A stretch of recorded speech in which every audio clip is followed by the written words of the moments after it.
এটি স্কার কোম্পানির টপিকট ক্রিম।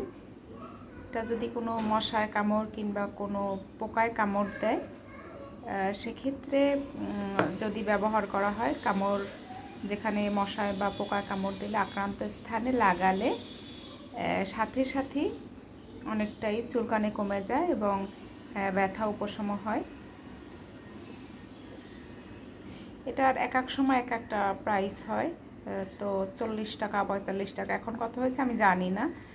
এটা সংগ্রহে রেখে দিতে পারেন টপিকট, যখনই মশায় কামড় দেবে কিংবা পোকায় কামড় দিলে ব্যবহার করা যায়। এছাড়া অ্যালার্জিতেও বা র্যাশ উঠলেও ব্যবহার করা যায়। সবচেয়ে উপশম হয় তো পোকায় বা মশায় কামড় দিলে যখন ফুলে যায় তখন লাগালে সাথে সাথেই চুলকানিটাও কমে যায়, আবার ফুলাটাও কমে যায়।